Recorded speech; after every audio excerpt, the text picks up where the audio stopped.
नाम पिंकी मीना और अभी मैं यहाँ रिम डिफेंस एकेडमी में वन रक्षक की तैयारी कर रही हूँ और इसके बाद में मैं एसआई की तैयारी करना चाहती हूँ। तो मैं सर से पूछना चाहूँगी कि इसमें मतलब एज क्या रहती है और फिजिकल में कौन कौन से इवेंट्स होते हैं। तो देखिए बेटा, इसमें जो एज का है ना वो आप समझ लो। सबसे पहले तो इसमें जिस दिन नोटिफिकेशन आएगा उस दिन एक तारीख दी जाएगी कि इस तारीख को न्यूनतम एज है वो 20 ईयर होनी चाहिए और मैक्सिमम जो एज है वो 25 ईयर एज होनी चाहिए, 20 से 25 साल। और उस एज की गणना की जाती है जिस साल ये वैकेंसी आती है उसके अगले साल की 1 जनवरी को आधार माना जाता है।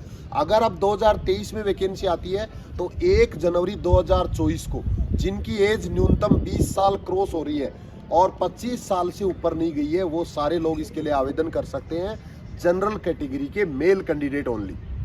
उसके बाद जनरल कैटेगरी की जो फीमेल कैंडिडेट्स हैं, जो महिलाएं हैं, उनके लिए एज 30 साल हो जाएगी। यानी उनकी एज गर्ल्स के लिए 20 साल से लेके कितनी हो गई, 30 साल के लिए।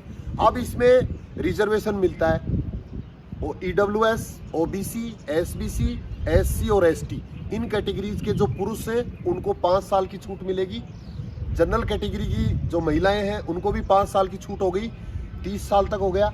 और उसके बाद में जो महिलाएं इन्हीं कैटेगरीज की हैं, रिजर्व कैटेगरी की, SC, ST, OBC, EWS, SBC इन कैटेगरी की जो महिलाएं हैं उनके लिए एज रहेगी 35 ईयर तक, 35 साल तक। इसके अलावा पिछले दिनों राज्य सरकार ने कोरोना की वजह से 2 साल की ऊपरी आयु सीमा में छूट देने की और घोषणा कर रखी है, तो वो घोषणा का फायदा भी मिल सकता है, लेकिन उस 2 साल का फायदा तब पता चलेगा जब नोटिफिकेशन आएगा और वो सारी कैटेगरीज को मिलेगा।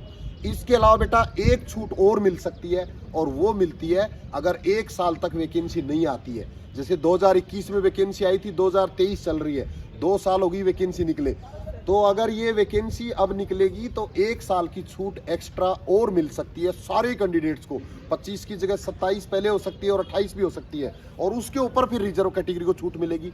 ये 1 साल की छूट किस वजह से मिलेगी, क्योंकि 2 साल से वैकेंसी नहीं आई है, तो हर साल वैकेंसी RPSC की आनी चाहिए। वो प्रक्रिया की वजह से नहीं आ पाती, उसमें स्टूडेंट्स की गलती नहीं होती है। तो ये छूट का पता भी तभी चलेगा जब नोटिफिकेशन आएगा, उसी समय पता चलेगा, पहले से कन्फर्म नहीं है। तो ये एज रहती है बेटा।